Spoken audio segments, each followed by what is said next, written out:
ലോകമെമ്പാടുമുള്ള മലയാളികളെ സംബന്ധിച്ച് മലയാള സാഹിത്യത്തിൻ്റെ കുലപതികളിൽ ഒരാളുടെ വിയോഗം എന്ന് പറയുന്നത് അങ്ങേയറ്റത്തെ താങ്ങാനാവാത്ത ഒരു ദുഃഖം തന്നെയാണ്.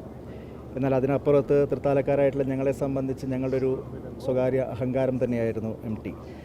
കൂടല്ലൂരിൻ്റെ മണ്ണിൽ നിന്ന്, നിളയുടെ തീരങ്ങളിൽ നിന്ന് അദ്ദേഹം തുടങ്ങി വെച്ച ആ എഴുത്തിൻ്റെ വഴികൾ ലോകമെമ്പാടുമുള്ള മലയാളി ഹൃദയങ്ങളുടെ അകത്തേക്കാണ് അദ്ദേഹത്തിന് വഴി വിരിച്ചത് നമുക്കറിയാം.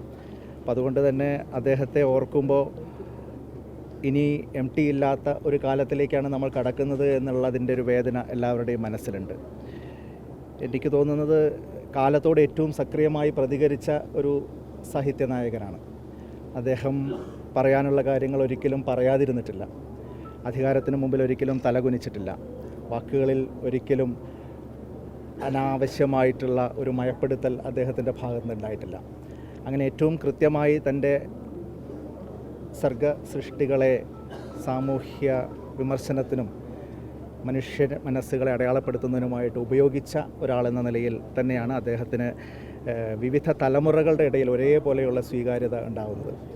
MT എന്ന് പറയുന്നത് ഒരു 3-4 തലമുറകളെ ഒപ്പം നടത്തിയ ഒരു സാഹിത്യകാരൻ എന്ന നിലയിൽ അദ്ദേഹത്തിൻ്റെ പ്രസക്തി എല്ലാ കാലത്തും ഈ അവസാന നിമിഷങ്ങളിൽ വരെ അദ്ദേഹത്തിന് നിലനിർത്താൻ സാധിച്ചിരുന്നു എന്ന് തന്നെയാണ് കാണാൻ സാധിക്കുക. അതോടൊപ്പം വ്യക്തിപരമായിട്ട് ഞങ്ങളൊക്കെ വലിയ അടുപ്പം സൂക്ഷിക്കുന്ന ആളുകളാണ്. ഒരു വലിയ ഒരു വാത്സല്യം അദ്ദേഹത്തിൻ്റെ ഭാഗത്ത് എപ്പോഴും ഉണ്ടായിരുന്നു. കൂടല്ലൂരിലും ഞങ്ങളുടെയൊക്കെ പ്രദേശത്തും ഈ അടുത്ത കാലത്ത് അനാരോഗ്യം അദ്ദേഹത്തെ ഒരുപാട് ബുദ്ധിമുട്ടിക്കുന്നത് വരെ അദ്ദേഹത്തിൻ്റെ സാന്നിധ്യമുണ്ടായിരുന്നു. ആ അവസരങ്ങളിലൊക്കെ അദ്ദേഹം പ്രകടിപ്പിച്ചിട്ടുള്ള സ്നേഹവായ്പകൾ എന്നും ഞങ്ങളുടെയൊക്കെ മനസ്സിലുണ്ടാവും.